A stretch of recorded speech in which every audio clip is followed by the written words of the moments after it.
If you're struggling to manage projects effectively, stop relying on templates. They don't teach you critical thinking. You mind if I share a short story with your family? I was leading this project and I was super excited because this was a new endeavor. And there were some issues that were coming up that I actually was with the team and I got ahead of, and we escalated right away. We provided the solutions like, hey, this is what we've attempted, but we're going to need additional help.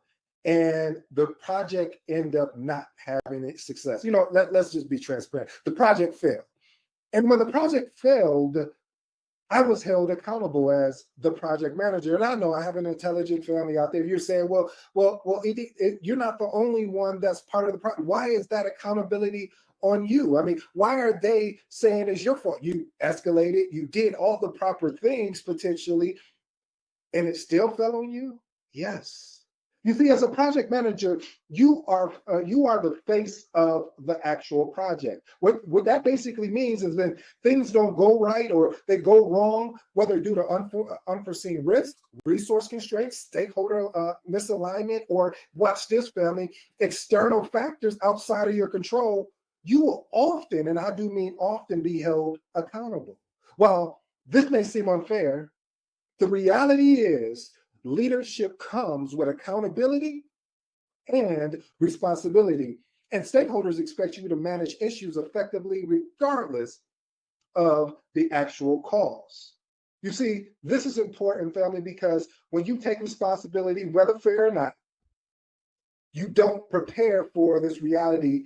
You start becoming frustrated. When you don't think ahead about this reality, you become burnt out. And it will quickly set in. I'm not telling you something that I heard about or some I read in a book. I'm telling you something that I lived. I became frustrated. I started to what they call quiet quitting, or AKA burnt out, because I couldn't understand why I was blamed, and the scrutiny came with undermining me, as well as it started attacking my confidence as well as my credibility.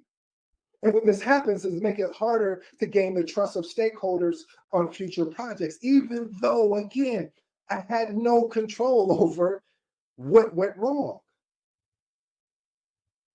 Here's my actionable tip. Accept the setbacks and criticisms as part of the role. Instead of personalizing blame, shift the focus to solutions and lessons learned. I always share with you, family, and there's a couple of things that I say over and over again in each of the episodes.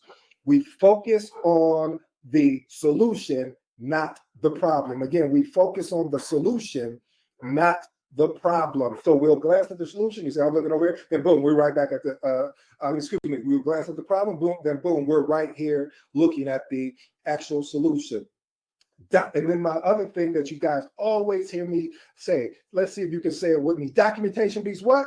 Documentation beats what? Documentation always beats conversation. So document everything. Keep a record of decisions, approvals, risk assessment, to protect yourself from unjust blame, even though you will get just blame, but you want to be able to be so transparent when anything arises. So at least at the end of the day, as they would say, you know you've done your very best to be able to move that project forward.